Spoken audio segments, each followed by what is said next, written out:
Newly released video from the NYPD shows another violent confrontation on the subway. Chasing News' Nate Rogers is on the case. Nate, what do you got for us this time? Well, George, I tell you, it seems like almost every week a video goes viral of racist language, lewd acts, and just completely terrifying assaults on New York City public transportation. Here's the video topping all of the headlines. Police now looking for this man who allegedly threatened another subway passenger last month. The suspect reportedly slapped his young child who was seated in a stroller while on an E-train in Manhattan.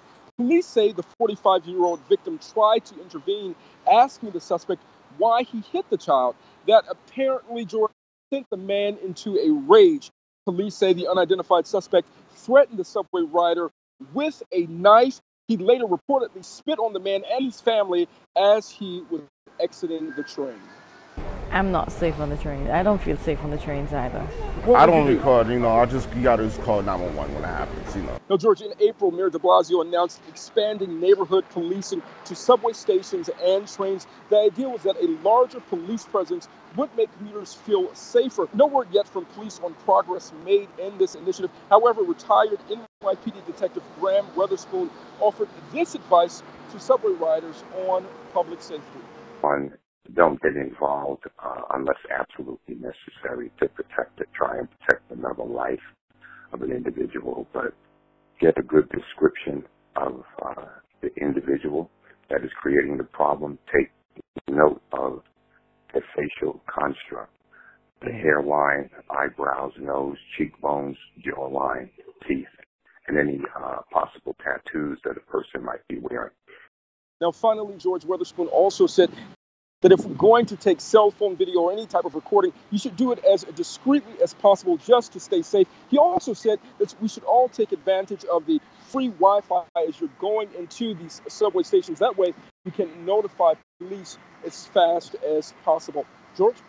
Thank you, Nate. We want to bring in our A-plus panel. We say hello to Peter Brown, Democratic councilman from Linden, and Matt Rooney, the Save New Jersey blog. He's also an attorney.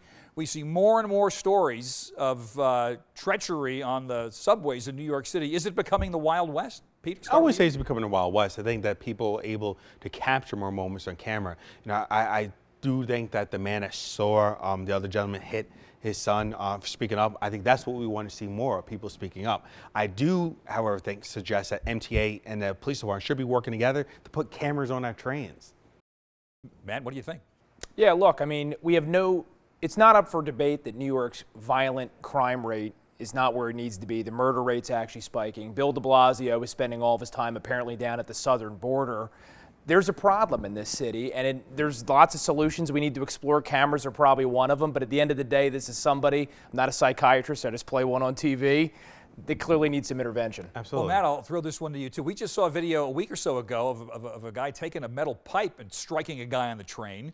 We see more and more of this going on. You need transit officers on individual trains. Well, that's a philosophy that Rudy Giuliani was a proponent of back when we had a real mayor in the 90s, and that's what turned New York around in the first place. So, yeah, I mean, while a camera may be part of a solution, you can't deter crazy. The only thing that can deter crazy is if you have a police officer who's armed and ready to protect people. And Peter, I'd ask you this too, and I think we all admire a person who will stand up and try to defend a child that's being smacked around by its parent, but when that parent pulls out a knife, that also tells people like us, don't get involved, I don't want to get cut.